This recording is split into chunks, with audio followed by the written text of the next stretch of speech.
Okay, baik. Bismillahirrahmanirrahim. Assalamualaikum warahmatullahi taala wabarakatuh.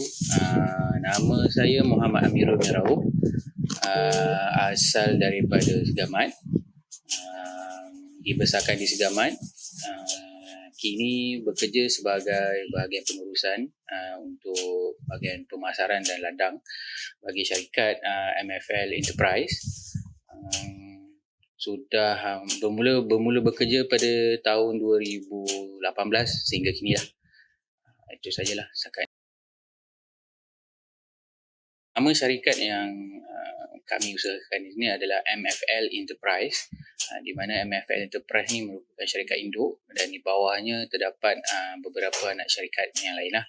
Antaranya MFL Transport and Trading, MFL Agro, dan MFL apa satu lagi saya tak ingat lah, tapi lebih kurang macam tu lah.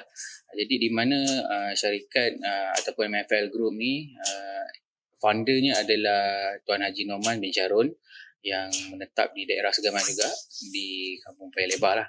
Jadi secara kasarnya syarikat ini sudah lebih daripada 10 tahun untuk tanaman nenas ni bermula pada tahun 2018 hingga kini lah. Pada sebelum 2018 syarikat ni lebih memfokuskan kepada perkhidmatan transportation dan tender-tender kerajaan lah. Dan kini kita hanya memfokuskan bahagian peladangan untuk tanaman nenas dan beberapa tanaman kontan yang lain lah, insyaAllah. Okey, untuk amalan pengurusan tanaman nenas kita dekat kebun ni, sebenarnya kita lebih ke arah ataupun apa yang kita belajar daripada pihak lembaga nenas, itu yang kita praktikan. Cuma kita mungkin ada sedikit penambahan ataupun top up sikit lah apa yang cikgu kita ajarkan, kita ada sikit improvise sikit lah macam tu lah. Jadi apa yang amalan yang kita lakukan dekat sini, macam biasa kita ada pembersihan kawasan, lepas tu kita ada aktiviti penanaman, lepas tu kita ada aktiviti pembajaan racun, lepas tu kita ada penjagaan pokok lah. Penjagaan pokok ni macam kita tutup dia dengan topi nenas ke ataupun plastik, apa ni kita panggil ni, jaring hitam, untuk mengelakkan serangan daripada burung ke, serangan daripada tupai ke, dan amnya serangan untuk bukan serangan, kita cakap daripada pancaran matahari yang matahari terik ni. Kemudian kita ada aktiviti harvesting, aktiviti panen petik uar. Kemudian kita ada aktiviti dekat sini untuk pruning, macam mana kita nak hasilkan benih untuk peringkat seterusnya untuk tanaman semula. Dan kemudian kita ada aktiviti kat sini tanaman semula, dan akhir sekali kita ada penjualan produk lah, IKS. Tak banyak produk yang kita hasilkan setakat ni, kita ada jus nenas sajalah. Untuk produk-produk yang lain tu, seperti contoh kalau kebiasaannya pengusaha-pengusaha lain buat ni macam tat nenas ke, buah potong ke, ataupun keripik nenas ke, kita ada niat untuk ke arah tu, tapi kita masih lagi kekurangan tenaga kerja yang mana kita perlu bagikan untuk ladang dan untuk produk IKS ni lah. Itu setakat ni lah pengurusan ladang secara amnya lah yang kita ada dekat sini. Dan selain daripada tu, kita juga ada mohon beberapa persijilan yang diiktiraf oleh kerajaan Malaysia, sebagai contoh MyGap. Lepas tu kita ada SPBT, di mana MyGap ni adalah untuk kita melihat praktikal amalan ladang kita di ladang ni lebih tersusun dan lebih sistematik lah. Kemudian SPBT ni lebih kepada skim, tak silap saya dia macam untuk kita bekalkan benih lah, maknanya original benih itu kita Perjabatan Pertanian sahkan. Maknanya kalau ini benih MD2, kita ada macam original dia. Okey, ini adalah memang ladang ni hasilkan benih original MD2. Ada variety lain juga dekat sini, variety Josephine dengan variety MySpine lah. Okey, isu semasa ni apa yang boleh saya kongsikan dekat sini, dia tak semestinya bergantung kepada haiwan perosak ataupun penyakit. Sebenarnya banyak juga isu semasa yang kita boleh ketengahkan dan yang boleh saya kongsikan lah. untuk tengah hari ni. Jadi antaranya tadi yang macam Tuan telah cakap tadi, antaranya bahan perosak kita terdiri daripada kera, haiwan perosak seperti kera, monyet, babi, lagi tupai, burung-burung, musang lah. Itu kebiasaan lah, biasanya memang selalu yang ada dekat sini. Kemudian daripada sudut penyakit pun mana-mana tanaman pun dia tetap akan ada penyakit. Sama ada penyakit tu penyakit yang kita nampak ataupun penyakit yang kita tak nampak. Yang kemudian kalau isu-isu semasa ni, apa yang kita boleh ketengahkan, apa yang boleh saya kongsi kat sini sebenarnya isu harga benih, harga penjualan buah. Lepas tu yang tidak apa orang cakap, tidak diselaraskan lah, di mana terdapat beberapa perbezaan di antara harga buah di negeri Johor dan buah-buah dan di negeri lain lah. Walaupun isu ni kita nampak tak berapa besar, tapi sebenarnya dia daripada sudut pengusaha, dia sebenarnya amat terkesan lah sekiranya kalau harga di negeri Johor agak rendah berbanding dengan harga-harga di negeri lain lah, terutama di Pantai Timur dan sebelah utara lah. Itu untuk isu buah. Yang kemudiannya isu semasa yang boleh saya kongsikan, kita punya tenaga kerja kita di ladang, khususnya bagi tanaman nanas ni, minta maaf saya cakap, ramai anak-anak muda kurang minat untuk turun ke lapangan untuk bekerja di bawah matahari terik panas ni, untuk bekerja sama-sama dengan kita, macam mana hitam putih ke apa semua, untuk bekerja sama-sama untuk sinilah. Bukannya kita tak pernah buka tawaran untuk kerja kosong, kita pernah buka dan beberapa orang juga telah minat untuk bekerjasama dengan kita untuk join dengan syarikat. Tapi malangnya tempoh yang mereka berkhidmat tu kejap. Kadang 1 minggu, 2 minggu, lepas tu dah tinggal caw. Sebab apa? Daya ketahanan minat tu kurang lah dalam dia orang ni. Walaupun kita dah bagi gaji yang pada saya untuk rate di Segamat ni agak berbaloi lah kalau kita offer dalam 2,000 UPF dan so semua kita sediakan, tapi mereka masih lagi kurang berminat ataupun tak tahulah saya apa isu-isunya, dan menyebabkan kita terpaksa ambil buruh asing luar yang mana mereka ni lebih tekun, lebih tekun, lebih bersungguh, lebih bertanggungjawab lah untuk bekerja di ladang. Bukannya kita tak buka offer untuk pekerja-pekerja tempatan, kita buka, tapi walhalnya itulah hasil yang kita dapat 1 bulan, 2 bulan, lepas tu berhentilah. Jadi itu antara isu-isu yang berlaku yang dekat sini lah. Sebenarnya banyak lagi isu yang saya boleh kongsikan, tapi kita ambil beberapa isu yang penting ni lah. Itu sajalah.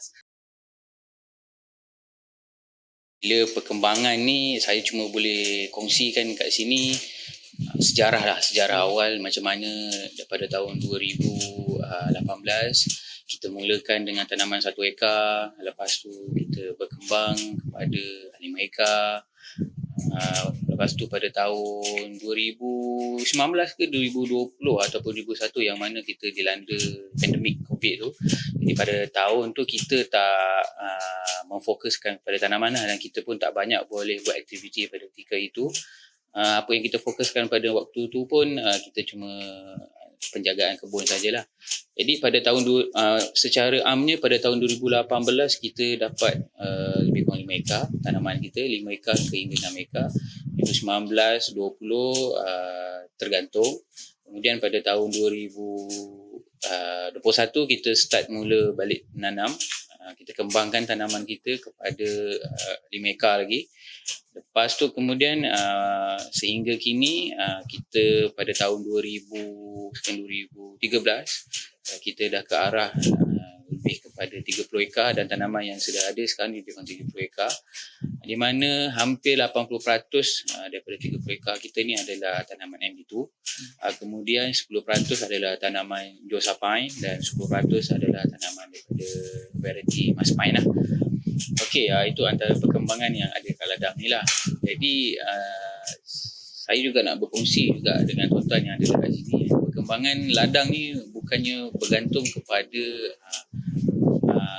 makin luas tanaman kita, makin besar kita punya perkembangan. Sebenarnya apa yang berkembang yang kita pengusaha-pengusaha buat dan apa yang pihak LPNM harapkan sebenarnya seorang pengusaha boleh berkembang daripada sudut ekonomi, boleh berkembang pada sudut pendapatan. Kalau sebelum ni mereka hanya bergantung kepada pendapatan tanaman buah saja hasil daripada buah. Kenapa tidak mereka pergi kepada produk-produk yang lain? Sebagai contoh yang tadi saya ketengahkan, produk seperti jus, produk-produk seperti kuih, tart ke, kek ke, produk-produk seperti orang cakap produk-produk hiliran, yang mana kebanyakan pada hari ini ramai pengusaha sudah berkembang dan ke arah itu. Satu lagi peringkat di mana mereka telah menaik taraf ataupun mengupgrade kebun mereka menjadi satu sektor baru, iaitu sektor agropelancongan, di mana kita ladang di sini pun sedang ke arah itu agropelancongan, bukan semata-mata hanya kepada tanaman dan penjualan hasil buah, tapi ke arah sektor pelancongan, di mana kalau tuan-tuan boleh tengok kita dekat belakang sana pun kita sedang membina beberapa buah kolam ikan, dan kemudian kita insya-Allah kita mungkin akan ada track ATV dan penjualan produk-produk di gudang kita ni. Mungkin produk kita tak banyak, tapi kita boleh support produk-produk daripada usahawan lain lah yang berkaitan dengan nenas untuk dijual dekat sini. Sebab kita dah ada role model yang di Malaysia ni untuk kategori agropelancongan. Sebagai contoh, sahabat saya dekat Tangkak tu, di mana kebun nenasnya sebelahnya air terjun. Jadi secara tak langsung orang datang beli nenas, di sebelah tu ada air terjun, orang boleh buat pelbagai aktiviti. Itulah sebenarnya perkembangan yang pihak kerajaan ataupun lembaga nenas harapkan kepada pengusaha-pengusaha di Malaysia amnya. Saya suka berkongsi benda-benda ni sebab kadang-kadang orang tak nampak benda ni. Cuma kadang-kadang orang nampak, tanam nenas saja, jual buah. Tapi dia tak pergi sektor-sektor lain. Kita boleh pergi banyak pada sektor, bukan sektor pelancongan sahaja yang kita boleh fokuskan yang untuk mendapat.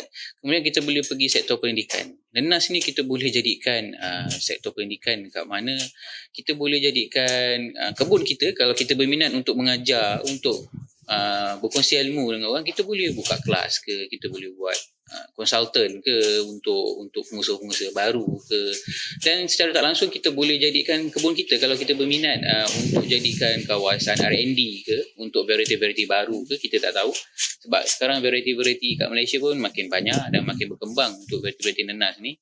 Kita boleh jadikan kebun kita ni walaupun 5 ekar, tapi orang boleh jadikan sebagai pusat rujukan, sebagai pusat center informasi berkenaan dengan nenas tempat. Contohnya kalau kita tengok kalau dekat negeri Kedah, kita nampak Langkawi itu sebagai sebuah pulau, tapi kita tak tahu Langkawi itu sebenarnya ada tanaman nenas. Jadi kat sana satu peluang untuk mereka kat sana, yang mana mereka boleh kembangkan tempat mereka tu untuk agro juga. Bukan semata-mata kita nak kena ada pantai ke, kita nak kena ada air terjun ke, kita nak ada sungai ke, baru boleh buat agro. Tapi tidak sebenarnya. Tanaman nenas apa juga tanaman, kalau kita pandai untuk kembangkan macam mana kita kreatif untuk jadikan kebun kita tu walaupun kecil 5 ekar ke 10 ekar, tapi boleh menjana pendapatan yang lebih selain daripada penjualan hasil. Itu adalah satu pada saya perkembangan dan pencapaian yang sangat baiklah untuk pengusaha, dan doakanlah kami untuk ke arah itu juga. Mudah-mudahan secara tak langsung bila ekonomi ni berkembang, jadi peluang pekerjaan untuk penduduk sekitar pun adalah. Jadi jangan kita pandang remeh pada tanaman nenas. Saya nak tambah sikit, tadi ada tertinggal tadi daripada sudut persinjilan. Kita bukan sahaja kita ada MyGap, tapi kita juga sebenarnya dah ke arah Global Gap, di mana pengiktirafan Global Gap ni lebih diterima di peringkat global lah, khasnya di kawasan-kawasan Eropah.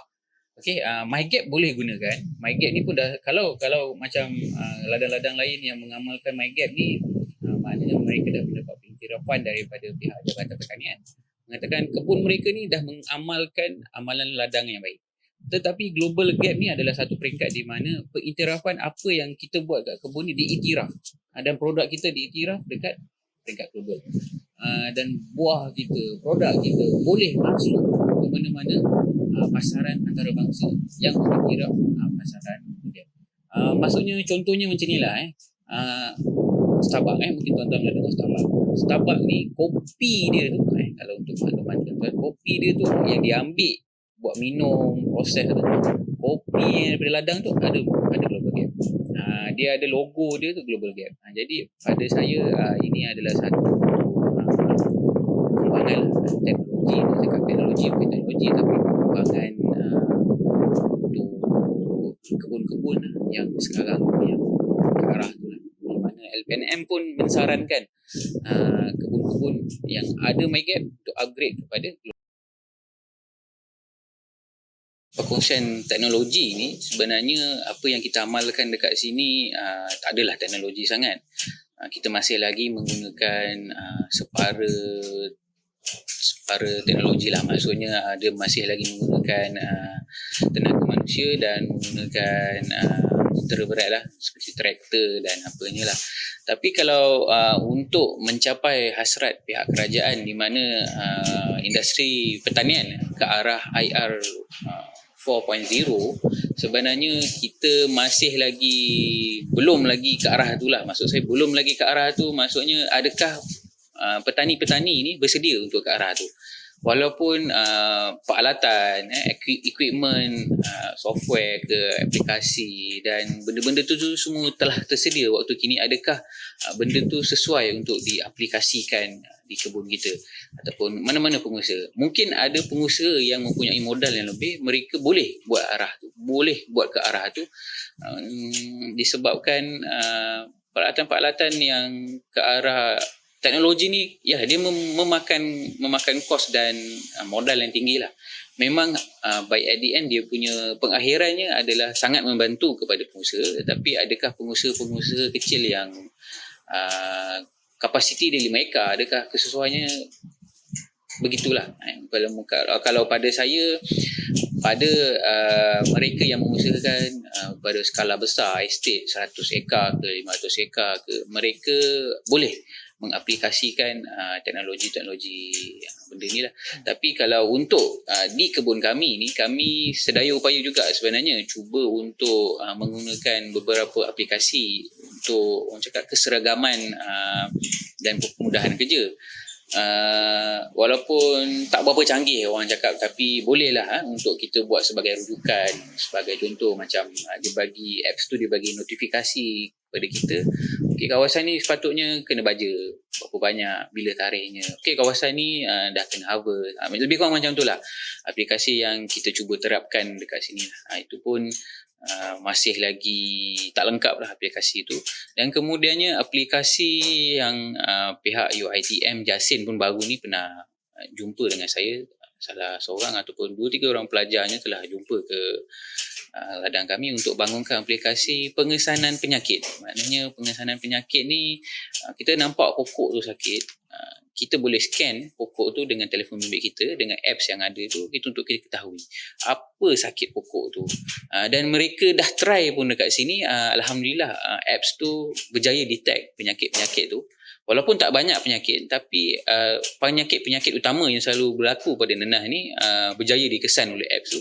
Dan saya minta mereka untuk tambah baik lah, akan datang apps tu, mungkin 2-3 bulan lagi mereka akan datang lah untuk buat verify dan akhir lah orang cakap, untuk checklist lah untuk apps tu.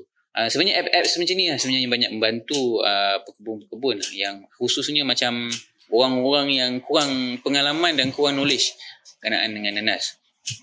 Dan saya suka juga sebenarnya untuk cakap aplikasi ni, walaupun orang-orang lama lah, macam orang yang sudah berumur, mereka ni kadang-kadang kurang terdedah dengan teknologi-teknologi macam ni. Jadi mungkin ada je teknologi aplikasi yang mudah seperti ni, sikit sebanyak dapat membantu dia untuk penjagaan di kebun. Baru-baru ni juga saya nak berkongsi, pihak LPNM ke arah untuk penggunaan drone untuk aktiviti meracun dan membaja. Mungkin benda tu masih baru lagi di pihak lembaga NAS, tapi pada saya itu adalah permulaan yang baik lah. Dan kita dah tengok pun dia orang punya trial dia dekat kebun kita sendiri, macam mana penggunaannya memang sangat menjimatkan lah. Maksudnya menjimatkan masa, menjimatkan tenaga kerja dan menjimatkan penggunaan baja dan racun. Memang sangat menjimatkan. Memang dia punya pelaburan dia agak tinggi, 50 hingga 70 ribu untuk satu set peralatan tu. Macam saya cakap tadi, pada yang mampu dipersilakan, pada yang kurang berkemampuan ukurlah baju di badan sendiri. Itu maksudnya. Jangan sebabkan kita nak mengejar teknologi, kita dah laburkan banyak, lepas tu kebun kita terbengkalai, kita punya hasil pun tak seberapa, lepas tu kita pun kerugian. Itu sajalah sikit sebanyak. Untuk kos-kos ni secara kasar lah saya boleh letakkan kita bajet lah, biasanya lebih kurang 1 ekar lebih kurang dalam 30 hingga 40 ribu lah, bergantung kepada ni di kebun kami lah. Maksudnya di kebun kami ni di kawasan tanah mineral, di kawasan tanah bukit. Kos ni mungkin berbeza di kawasan tanah gambut, tapi apa yang berlaku dekat sini di kos tanah mineral, harganya lebih kurang macam 30 hingga 40 ribu lah, bergantung kepada kawasan. Sebab ada kawasan kita kadang kawasan tu rata, ada kawasan kita beralun, ada kawasan kita berbukit. Jadi keadaan dan mesin yang sesuai pada waktu tu pun main peranan lah.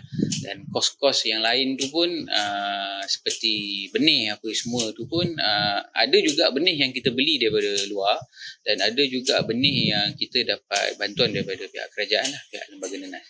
Jadi secara amnya kos-kos ni saya boleh bagikan yang amalan dekat sini, apa yang kita boleh bagikan, kita bagikan kepada kos pembangunan. Kos pembangunan ni termasuk kepada kos-kos pembersihan clearing tanah, pengapuran ataupun kesuburan tanah, untuk kita suburkan tanah balik semula. Lepas tu kos plau, kos roto, kos naikkan batas. Lepas tu ada kos-kos juga selain tu, lain tambahan seperti sistem peparitan. Ini antara kos-kos yang pembangunan yang sangat penting lah untuk permulaan bagi kita lah sebelum kita buka satu kawasan tu. Itu pun lebih kurang pun roughly saya letak dalam estimate 1 ekar lebih kurang dalam 2,000 untuk kos pembersihan. Plau roto dengan naik batas lebih kurang dalam 1,500. Kemudian untuk sistem peparitan lebih kurang dalam 800 hingga 1,000 lah. Itu untuk kos pembangunan.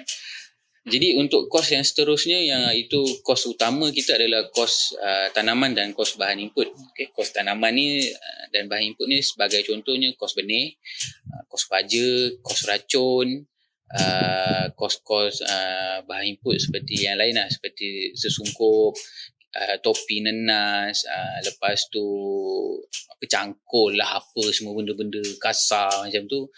Itu pun lebih kurang menelan belanja pun lebih kurang 1 ekar pun around dalam 20 hingga 25 ribu lah, bergantung. Dia yang menyebabkan mahal 20 hingga 25 ribu ni adalah sebenarnya ada kos benih. Sekiranya benih itu kita beli daripada pihak luar, ya betul memang mahal. Satu benih lebih kurang dalam RM1.5. 1 ekar kalau kita letak 15,000 pun dah ada kat situ lebih kurang 20 ribu lebih tak silap saya untuk kos benih. Sekiranya kita dapat bantuan daripada pihak kerajaan, jadi kita punya bantu kita adalah untuk kos-kos baja dan racun je lah sebenarnya. Baja dan racun untuk nenas ni tak banyak sebenarnya kalau untuk 1 ekar. 1 ekar kurang lebih pun kalau saya ambil anggaran kasar pun untuk baja, racun dan benda-benda peralatan lain pun dalam 5,000 je. Yang selebihnya tu semua untuk kos-kos benih lah, pembelian benih tu. Kemudian kita ada kos-kos yang lain lah, sebagai contoh kos tenaga kerja. Sekiranya kalau kita mampu usahakan untuk 1 ekar tu untuk kita sendiri, mungkin gaji kita letakkan 1 bulan mungkin RM1,500, RM2,500. Bergantunglah kepada berapa keluasan. Kebiasaan amalan kita kat sini, 1 orang bekerja untuk 5 ekar lah, tak apa.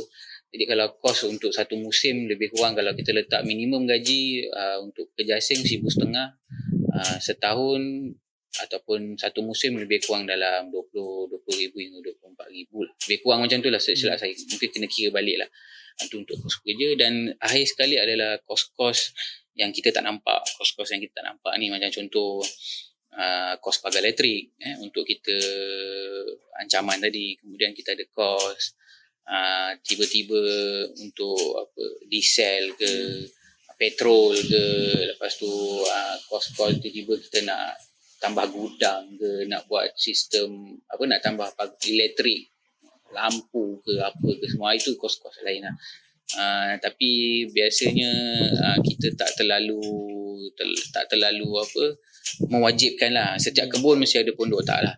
Cuma yang penting setiap kebun kita hadkan, kita tetapkan kurang-kurang untuk kos-kos lain ni ada pagar dan pagar elektrik lah. Pagar elektrik ni ada optional, pagar elektrik ataupun solar lah. Itu pun anggaran pun kalau untuk 1 ekar boleh jatuh dalam 3,000 hingga 5,000 lah untuk kos. Saya rasa lebih kurang macam tu lah anggaran kasar untuk kos-kos yang ada kat sini lah. Okey, masalah ni saya rasa tadi saya dah tekankan tadi dekat bahagian isu yang awal tadi. Jadi kita cuba downstream kan, kita pendekkan lagi ataupun kita detailkan lagi. Kita ambil isu yang kerap berlaku dekat sini. Satu, isu penyakit dan kawalan haiwan perosak lah. Ini memang hampir tiap-tiap minggu dan tiap-tiap bulan berlaku lah kat sini. Sebabnya kawasan sekitar kita ni, untuk makluman tuan-tuan, kita kat sini keliling kita semua hutan. Jadi memang habitat mereka lah. Kalau untuk kera, untuk monyet, untuk babi ni semua memang diorang akan masuk. Sebab kat sini ada dah sumber makanan diorang. Pucuk-pucuk nenas yang tengah-tengah pucuk tu, itu semua makanan diorang. Dan benda tu manis. Pucuk nenas tu kalau kita cabut tu manis. Saya dah makan. Memang manis. Jadi dan lembut. Jadi dia orang suka benda-benda macam tu. Jadi benda ni memang kita kena pantau lah. Setiap hari kalau boleh kita pantau. Kalau tak mampu kita pantau seminggu sekali pun dah memadai. Maknanya pantau, maksud saya kita pusing keliling kebun. Kita tengok mana kawasan yang selalu dimasuki. Kat situlah yang kita kena tekankan lah. Itu yang isu yang selalu lah yang berlaku kat mana-mana kebun dan kat mana-mana tempat lah saya rasa. Melainkan kalau dia orang buat kebun tu dekat tempat lain lah, tempat yang tinggi ke, ataupun kalau tempat tinggi pun pada saya tu tak ada masalah. Okay. Kemudian isu penyakit. Isu penyakit ni pun berlaku tapi jarang-jarang lah. Isu penyakit ni, biasanya isu penyakit ni kadang-kadang berlaku atas sebab kadang-kadang kita ataupun pembekal lah yang terlepas pandang, disebabkan kecuaian lah. Maksudnya kecuaian ni kadang kita terlupa untuk celupkan ataupun larutkan dengan ubat serangga ataupun ubat kulat ataupun ubat bakteria, virus, fungus ke. Itu sebenarnya kalau pihak pembekal lupa untuk buat step yang pertama je, nanti nanyalah kepada pengusaha. Kalau pengusaha pun anggap supplier dah celup padahal dia tak celup, akibatnya memang orang cakap memang pengusaha lah yang akan tanggung. Sebab itu adalah orang cakap benda yang wajib yang pertama kita kena buat untuk menjaga tanaman kita. Macam kita lah, baby ke budak ke kecil-kecil dah kena bagi antibiotik, dah kena bagi cocok sana cocok sini. Itu juga macam tu juga nenas. Peringkat pertama nenas kita kena letak juga benda-benda tu untuk bantu dia sepanjang pembesaran tu. Sebab macam kita dekat Semenanjung ni, kita ada musim hujan, kita ada musim panas kan. Bila kita buat penanaman tu pada hujung-hujung tahun, pada hujung bulan 10, bulan 11, bulan 12, di mana pada waktu itu adalah musim tengkujuh. Yang mana nenas ni kelemahannya adalah air. Bila keadaan air terlalu banyak dalam batas ataupun dalam satu kawasan tu, maknanya penyakit ke bakteria, fungus ke apa mula dan mudah untuk merebak ke pokok. Sekiranya mereka tidak meletakkan antibody ataupun orang cakap kawalan penyakit dari peringkat awal, jadi mungkin menghadapi masalah. Itu yang sering berlaku dekat sini lah. Dan seterusnya yang saya boleh kongsikan dekat sini, macam tadi yang saya dah cakap lah, cuaca sekarang pun tak menentu, kejap panas, kejap sejuk kan.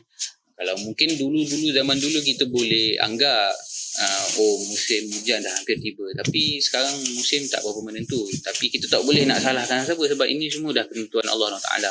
Jadi apa yang kita boleh buat, kita ikut je lah apa yang berlaku cuacanya, apa yang sebarang kemungkinan. Kalau contoh kita dah boleh anggarkan bulan depan hujan lebat, pihak kerajaan pun dah maklumkan akan berlakunya musim hujan. Jadi kita di bahagian ladang ni kita kena persiapkanlah pokok-pokok ni supaya mereka bersedia untuk menghadapi musim terhujur ke, macam tu lah. Itu isu-isu yang sentiasa dan kerap berlaku lah dekat sini. Ada lagi tak curi pokok nenas ke apa, buah tu biasalah bukannya yang curi-curi itu pun bukannya haiwan, manusia pun ada jugalah yang kadang-kadang yelah kita nenas tepi jalan kebun, kita tepi jalan besar. Jadi macam kat ujung-ujung sana, semalam tanam macam ada 10 pokok, besok petang tengok asal tinggal 5 je. Kalau haiwan ni dia mencuri, dia tak mencuri sampai akar-akarnya. Dia kurang-kurang dia makan pucuk je, daun-daun sikit, adalah tinggalkan lagi kan. Ini kalau pokoknya hilang, itu mungkin adalah haiwan-haiwan yang bukan haiwan lah, saya rasa mungkin manusia ke apa, orang nak ambil benih nak tanam ke apa kan, lebih kurang macam tu lah. Itulah saya rasa isu-isu yang kebiasaannya yang berlaku lah dekat sini. Ada apa lagi tak isu lambakan buah? Jarang. Mula-mula ada isu lambakan buah masa awal-awal permulaan kita tanam tu, memang kita tak belajar, tak tahu kan, main hormon 2,000 biji, 3,000 biji. Jadi bila keluar buah tu kita tak tahu nak jual kat mana. Tapi benda tu kita ambil cabaran lah macam mana kita menjual. Dan sehingga ke hari ini buah kita pula tak cukup. Alhamdulillah lah, permintaan pula tak cukup. Itu pun isu juga sebenarnya yang berlaku, buah tak cukup. Buah tak seragam dekat kebun. Ada plot sini besar, ada plot sini kecil. Itu pun isu juga sebenarnya. Isu tu mana-mana kebun pun ada berlaku lah. Tapi benda tu sebab soalannya dah isu kan. Itulah yang kita boleh kongsikan dekat sini. Okay.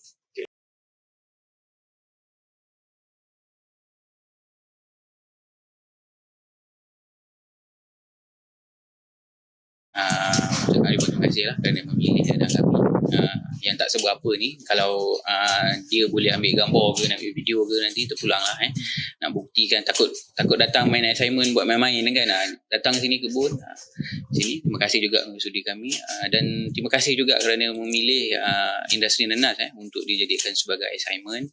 Dan saya pun mengharapkan supaya industri ni semakin rancak dan kemakin rancak. Dan kita perlukan pelapis-pelapis muda untuk pekebun-kebun muda ni untuk menceburkan dalam bidang nenas. Sebab orang lama ni yang kebanyakan yang nanam-nanam ni umurnya dah 50, dah 60, tapi tak ada yang nak mewariskan aktiviti tu, dan tak ada pelapis muda-muda. Ada pelapis-pelapis muda tapi tak banyak. Sebab nenas ni ialah kalau kita tengok belah-belah kampung orang lama, banyaknya orang lama yang tanam nenas ni. Orang-orang muda, nasihat saya minat-minatkanlah untuk tanaman nenas ni, sebab inilah sumber makanan kita. Kenapa kita nak bergantung kepada orang luar? Kenapa kita nak perlu import nenas dari luar sedangkan kita ada sumber yang banyak dekat negara kita? Itu nasihat saya lah. Jangan takut untuk mula sebab banyak program kerajaan yang bantu untuk orang-orang muda ni. Gerannya, bantuannya banyak sebenarnya kalau kita explore. Jangan malu, jangan takut. Kalau orang cakap alah ada degree buat kebun, tak apa, saya tak malu. Saya ada sarjana. Saya ada sarjana, ijazah master lagi. Kenapa orang cakap kerja kebun? Tak apalah, cakap saya minat kat sini kan. Lagi tenang. Lagi bangun pagi tengok hijau, segar, bugar hasil yang kita tanam, kita lagi lebih puas hati. Saya bukannya nak condemn ataupun nak memperlekehkan pekerjaan-pekerjaan lain, tapi pada saya ini adalah salah satu fardu kifayah kita untuk umat Islam kita, untuk masyarakat kita. Kalau kita sebagai orang Islam tak menjalankan fardu kifayah ni, siapa lagi? inilah sumber makanan kita, dan secara tak langsung benda tu boleh menghasilkan pendapatan. Minat-minatkanlah adik-adik untuk ni untuk tanaman. Kalau jangan tak minat nanas tak apa, cari benda lain yang minat. Kalau minat cili, silakan cili. Kalau minat terung, pergi terung. Cuma kita sekarang kat dalam nanas, kita cakap nanas. Tapi tak salah pun untuk pergi ke bidang-bidang lain. Itu saya rasa saya pun nak minta maaf sekiranya ada tersalah kata. Apa yang baik datang daripada Allah, apa yang buruk tu semua daripada saya. Dan semoga berjaya lah adik yang nak buat assignment ni. Saya tak tahu namanya, lupa dah namanya. Jangan putus asa, belajar juga, sebab belajar tu penting. Tak kisahlah selepas ni kerja apa ke, tak kisah. Kalau dia nak kerja dengan kita pun kat sini kita galakkan, sebab kita ada tempat lain yang kita akan buka lebih kurang 50 ekar dekat Segamat juga, kat Kumanis sana. Saya pun perlukan orang yang memantau kat sana. Saya tak boleh nak mantau kat sini banyak. Sini pun nak kena jaga, sana nak kena jaga. Dan kita pun ada kilang lagi insya-Allah akan datang untuk kita proses jus secara besar-besaran. InsyaAllah akan datang lah. Itu pun masih lagi dalam perancangan dengan pihak Lembaga Minas. Dan itu pun saya perlukan, kita pun perlukan pekerja, bukan saya, kita syarikat ni pun masih perlukan pekerja untuk kita run kilang tu. InsyaAllah semoga berjaya dan terima kasih lagi sekali. Assalamualaikum warahmatullahi wabarakatuh. Assalamualaikum.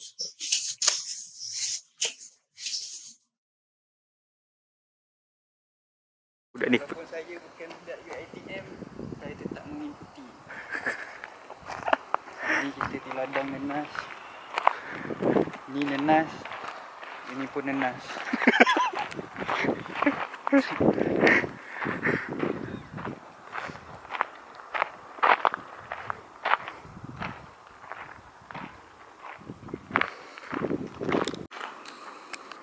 Terima kasih. okey, cik, terima kasih cik.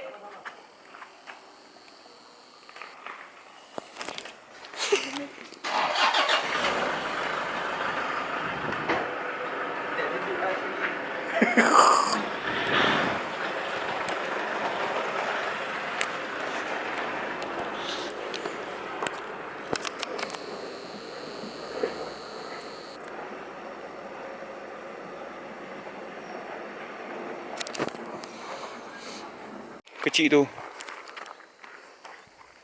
Okay. Hello guys, welcome to my vlog.